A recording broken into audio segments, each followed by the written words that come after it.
During the closing session, we begin with the keynote address.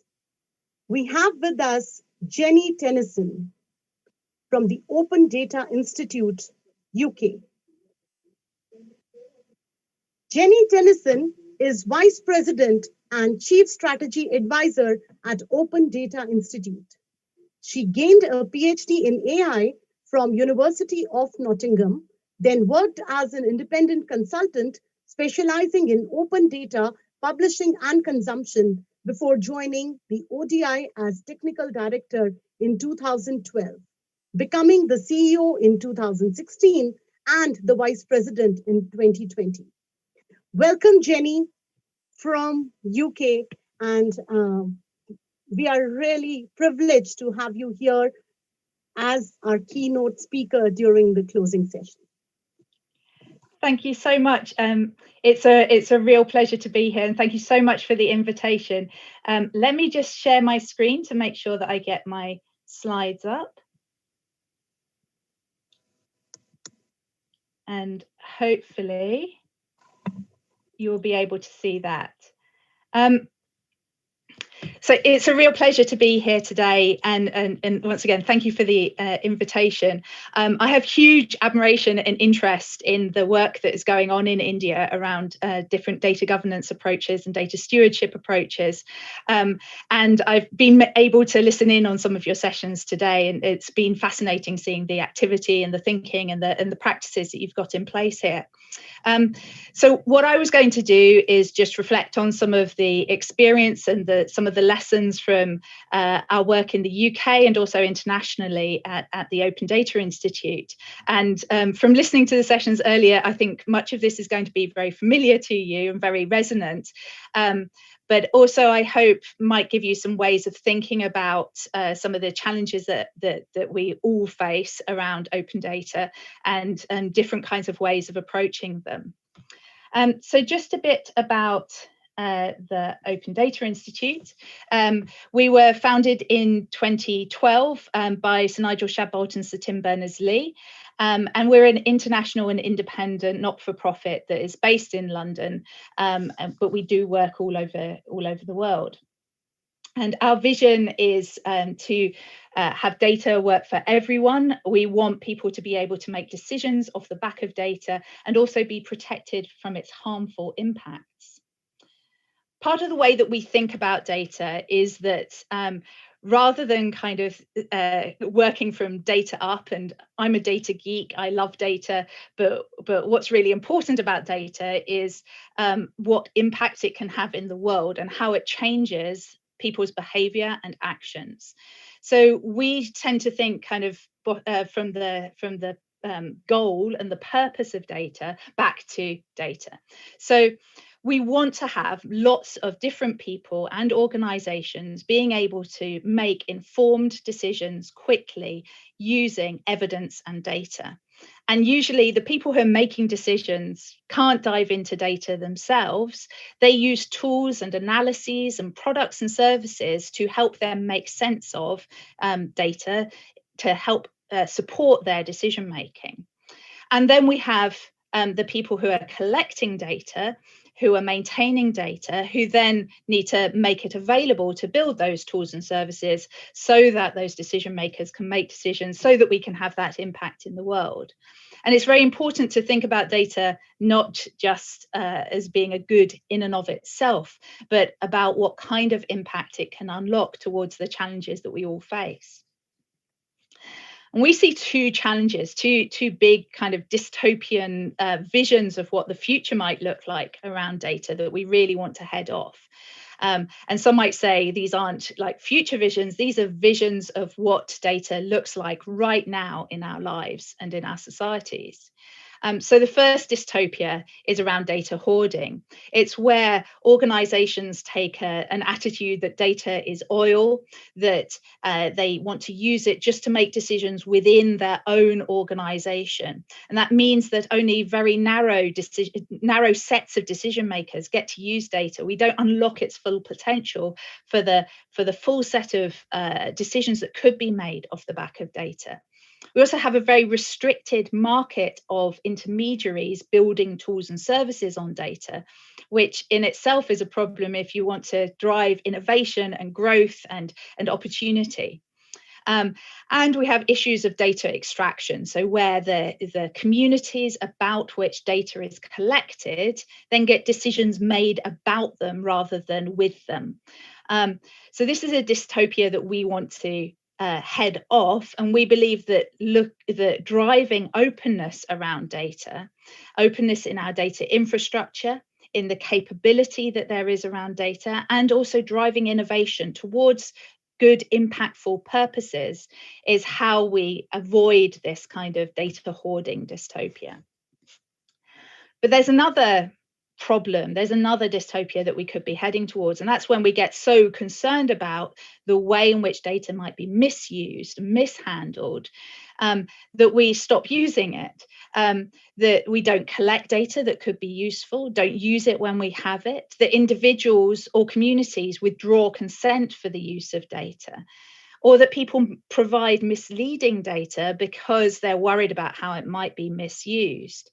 And of course, whenever you have missing data or you have misleading data, then it leads to poor conclusions. We're not getting the best value out of the data that we could have. So we believe that building trustworthiness into the way in which we think about data is essential. Making sure that data is used ethically, that the communities and people who are affected by use of data are engaged in the process of working out what should and shouldn't be done with data, what should and shouldn't be collected. And we believe that driving for equity, that there's some sense of value returning to the people that data is about, is really essential and important. So between those two things, they push us in different directions. And some of the previous panel was really talking about this tension, right? We have a tension where we want to have more openness so that we can unlock all of those benefits from data, but we also need to have more trustworthy processing of data so that it doesn't cause harms, or those harms are mitigated. And it isn't like there's a straight path to the best impact. We're all experimenting with how to do this best, how to do this well. We can all learn from each other about how to do this. And we have to recognize that as technologies change, as our context changes, as norms change, then the path to that high impact future is also going to change. So we have to be really iterative and adaptive. We have to recognize we're nudging towards a shared vision of a great future, rather than going directly there. So I wanted to pick out just three real key points that we've found as being important for framing our thinking about data. One, that data is infrastructure, also thinking beyond open data, and also this point about data needing to be trustworthy. So the first point is that we think of data as being a new form of infrastructure. So in the same way as we invest and build roads or electricity networks, we have to be thinking about data as a kind of virtual infrastructure that we now build our societies and economies on. And when we talk about data as being infrastructure, we mean include all of the components of what makes up an infrastructure. So it's not just the data sets, the data assets themselves. It's also the standards and the technologies that are used in order to shape that data, in order to make it interoperable, in order to make it accessible. It's the policies and guidance, the legal frameworks and policies that shape the rules of the road about how we use data. It's the organizations, the data stewards and the data institutions, as we framed them, who are looking after data, collecting data, maintaining it and sharing it. And it's the stakeholders and communities that are affected by the use of the data. All of that is what makes up our infrastructure. And if we want to have a strong data infrastructure, we have to build all of those components.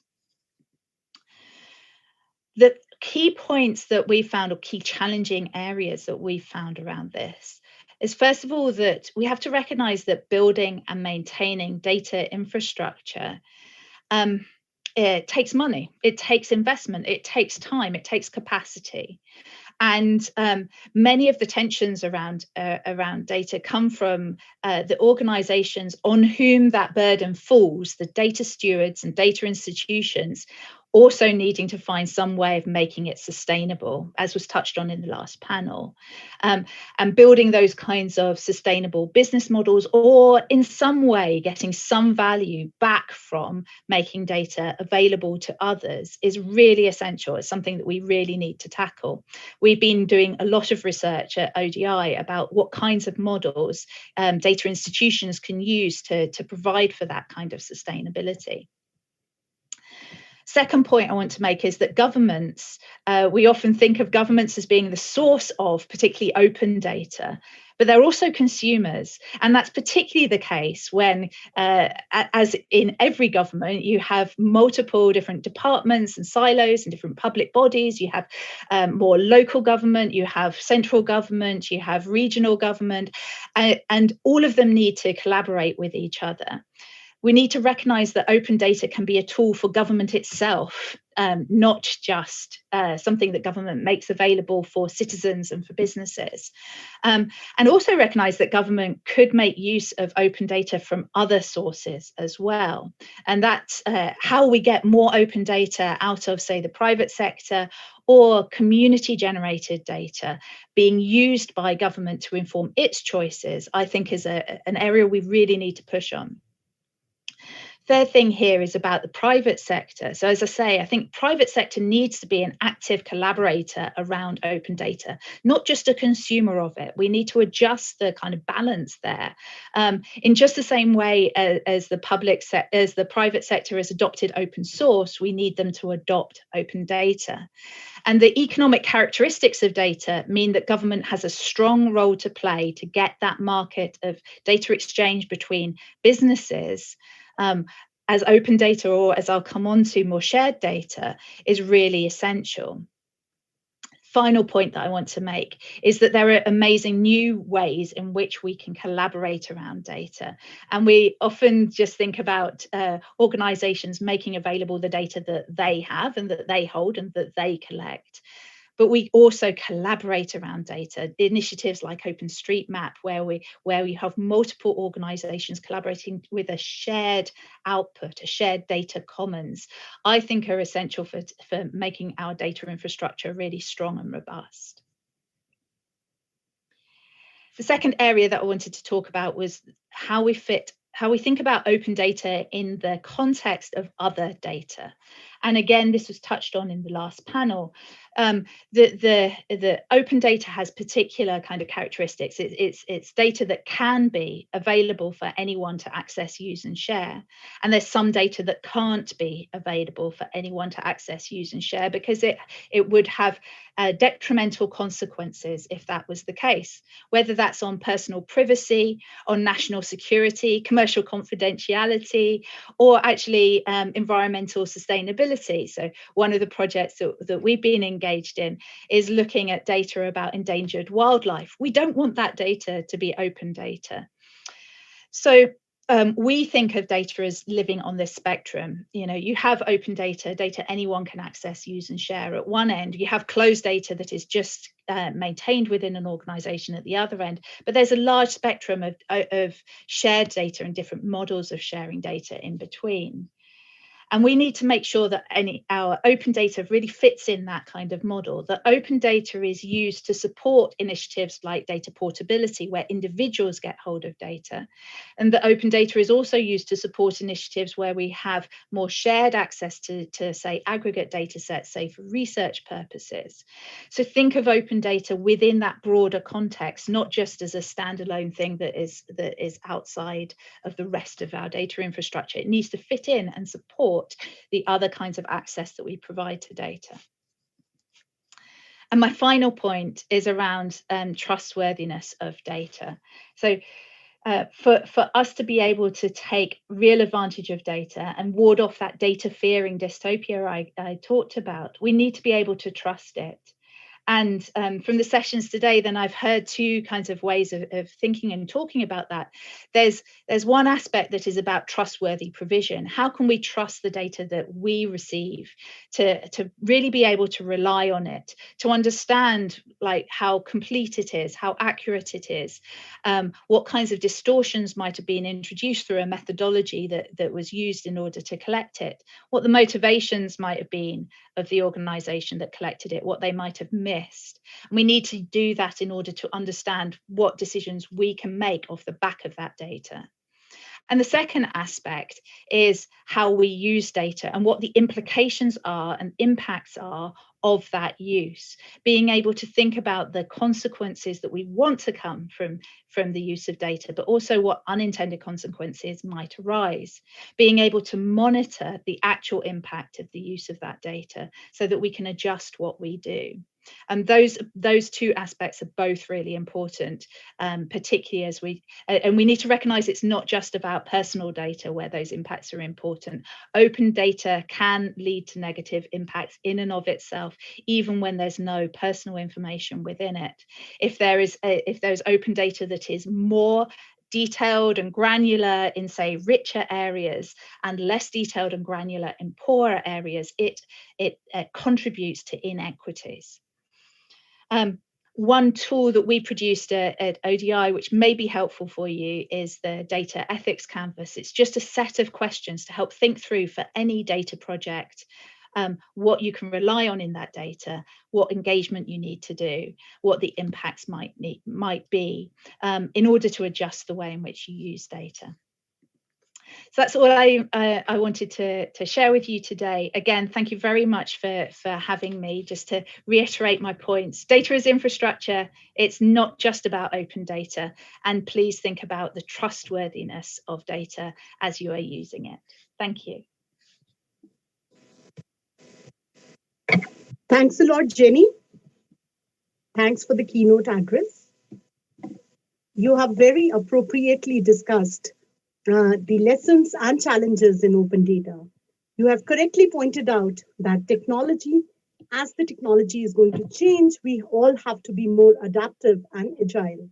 Your points on data infrastructure, trusting the availability of data, and data ethics will surely be well taken by the audience. Thanks a lot for sparing your valuable time today. Thank you for having me. So as we move forward to the second keynote address in this closing session of the Open Data Conclave, we have with us Mrs. Mamta Saxena. Mrs. Saxena is presently working as Director General, Coordination and Administration in the Ministry of Statistics and Program Implementation. Prior to this, she has served as Additional Director General in the Data and Informatics and Innovation Division of the Ministry, where she has taken initiative in launching the prestigious project, National Integrated Information Platform. Besides this, she has also served in other ministries like Ministry of Agriculture, Ministry of Water Resources, erstwhile Planning Commission, Ministry of Civil Aviation, etc. in various capacities. She has done an MBA in Project Finance in UK and a PhD in Applied Science Statistics. Mrs. Mamta Saxena, over to you for the keynote address, please. Thank you, Arushi. It's been a very interesting and informative session today on open data, and I think everybody has enjoyed the sessions today. So today I will be talking about the various open data initiatives which have been taken by our ministry, MOSPI. So as we all know, official statistics provides critical inputs for monitoring and evaluation of development schemes, decision-making, and defining policy interventions. It is therefore very important to inculcate a culture of data sharing and collaboration amongst the producers of official statistics. And I think we all agree on that. And this is more so that we can avoid duplication and redundancy in the capture of data and creation of such core national data assets. So I'm happy to inform that Ministry of Statistics and Program Implementation MOSPI took open data initiatives way back in 1999 with the introduction of a comprehensive national policy on dissemination of statistics data. With this perspective, the National Data Sharing and Accessibility Policy, we call it NSAP, it was formulated in 2012.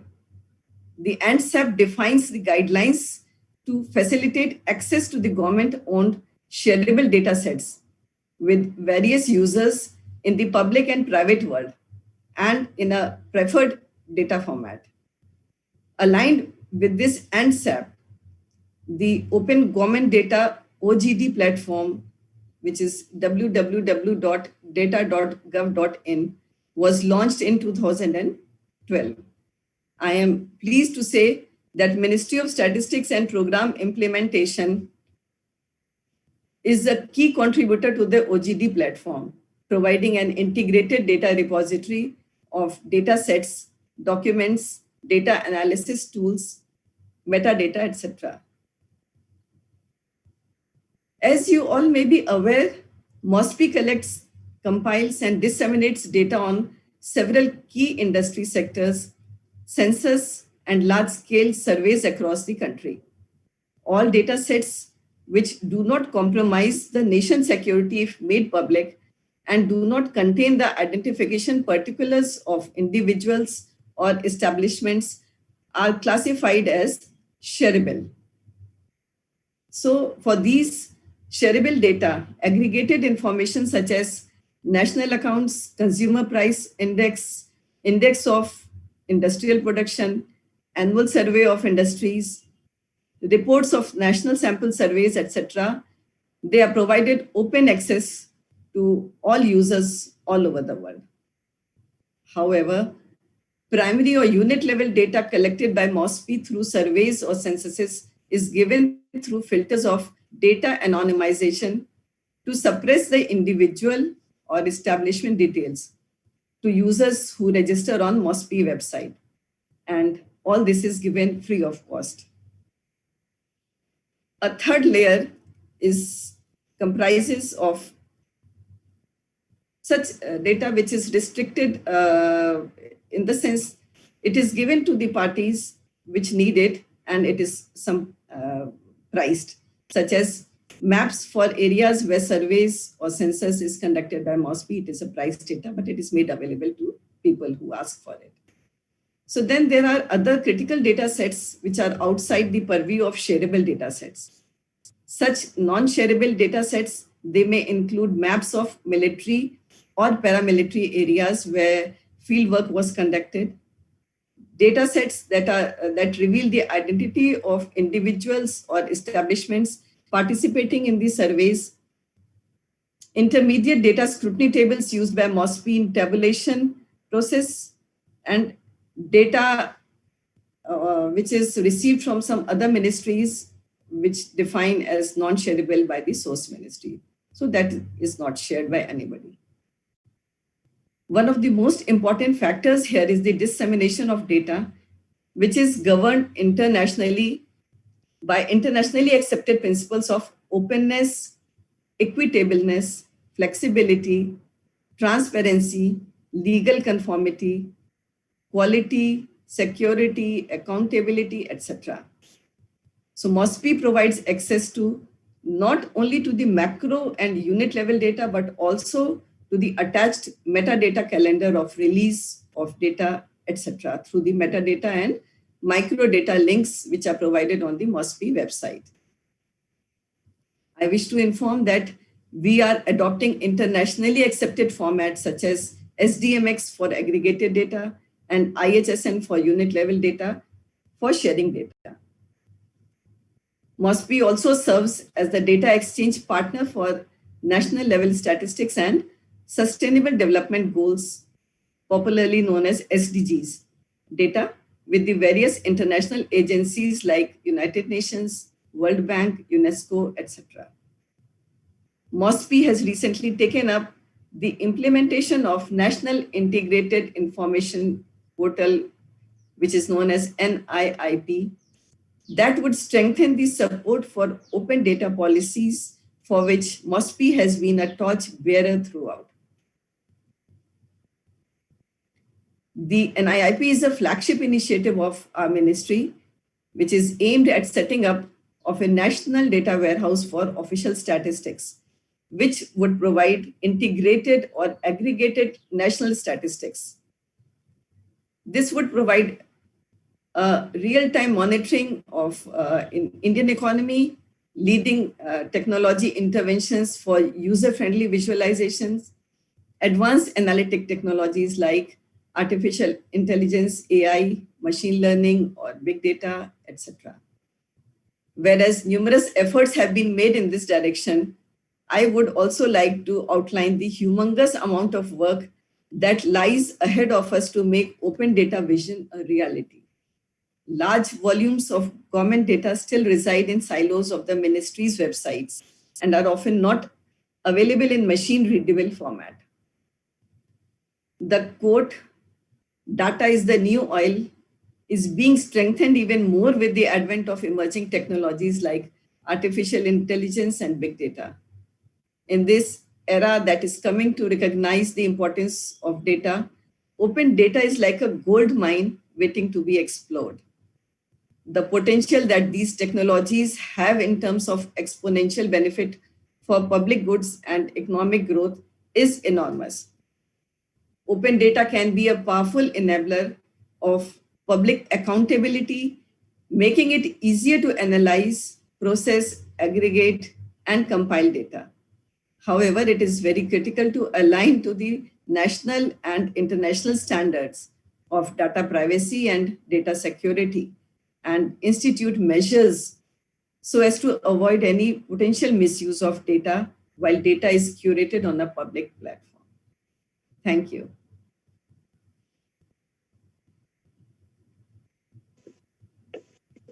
Thank you so much, Dr. Saxena. It was wonderful to have you as our keynote speaker for the closing session. MOSPI is definitely the torch bearer for open data in India, and we truly appreciate your contribution in launching of the National Integrated Information Platform. So thank you once again for being with us today.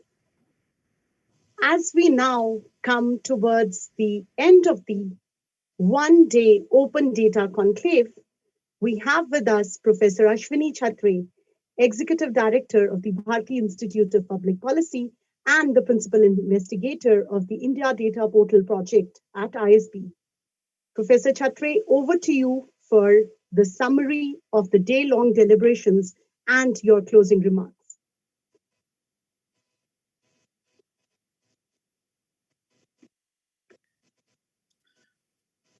Thank you very much, Arushi, and thank you everyone, all the panelists and the people who have benefited from these conversations, many of which have pointed to new directions. And I think I would not be too far out of line if I suggest that the big lesson from today's discussions is the multiple paths forward that we can look forward to.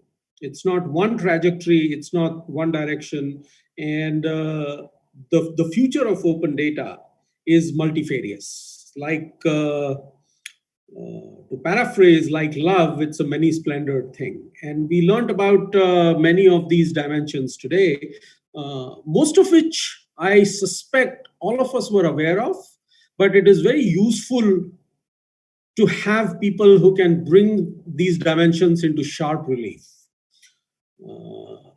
Of course, we will all reflect, and I'll do my part by pulling together my notes and comments from many of the other panelists into a succinct and brief communication quickly to all of you so that we can reflect more deeply and perhaps more intensely. I just want to take a few minutes here to point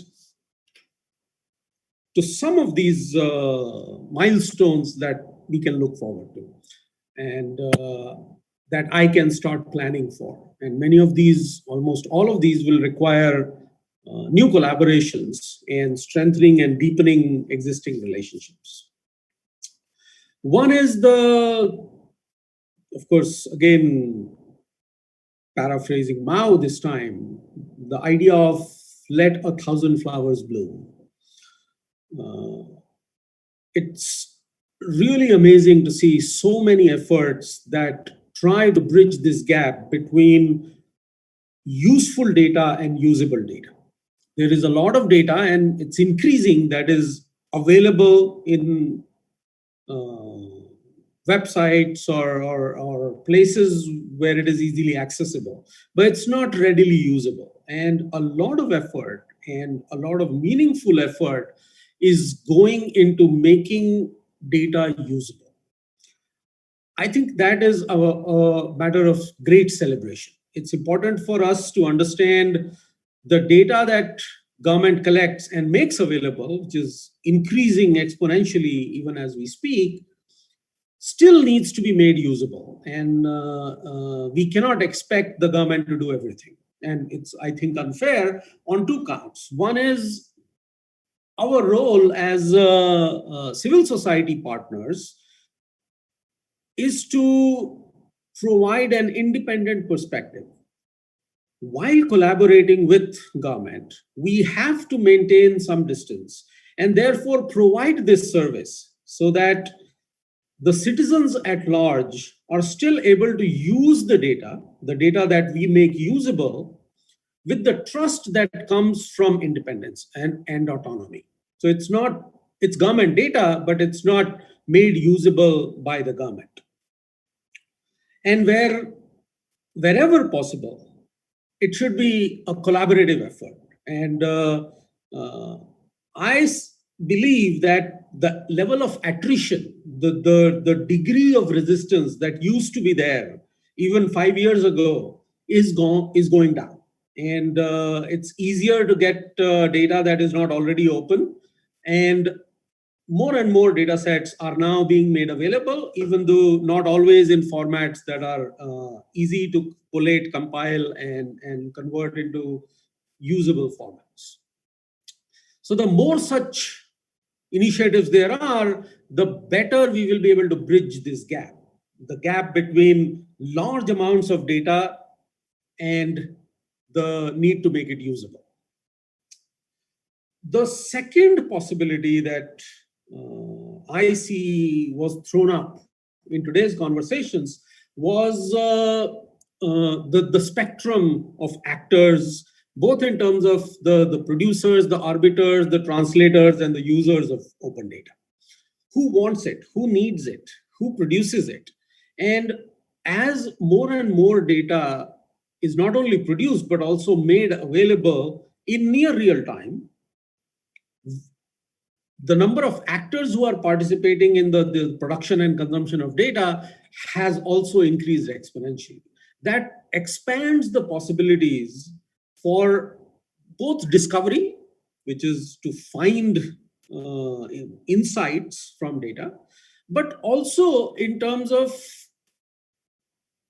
whether we are moving in the right direction. And the data, to the extent that it can act as indicators, as metrics, serves that purpose. Right now, and the flip side of this possibility is more transaction, more real time, more high frequency, more high resolution data is being made available. The flip side of this is the possibility that we will start to treat data as reality. And this is something that I feel is very important to bring up, because the danger of getting deluged in possibility is very high. Reality is not data. Data, to the extent that it can indicate the direction in which reality is moving, whether poverty is going down, whether inflation is going up, it's important that we use data carefully. And this deluge makes it more difficult, because we are all sort of self-selected into the data file species.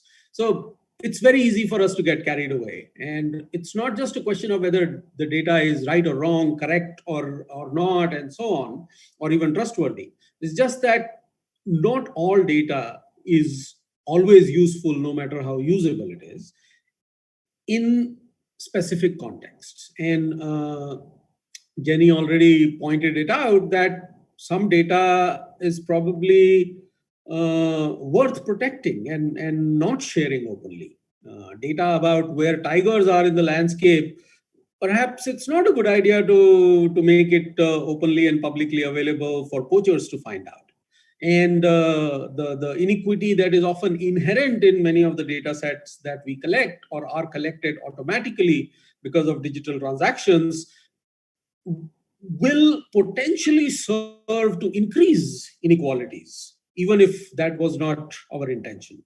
So it is important, as we consider the possibilities of all the large amounts of data that is made available openly and to be made useful and usable, that we keep in mind the objectives, the metrics, the indicators for which it is actually being used. Does it align with our larger moral and ethical compass?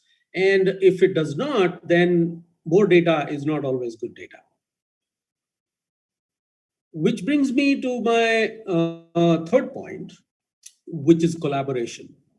And I also felt really happy, and perhaps the happiest, when I heard perspectives that were coming from different directions.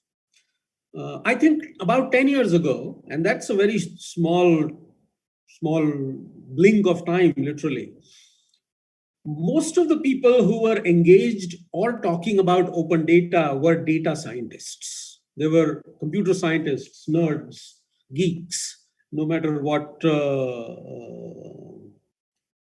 derogatory term we use for them.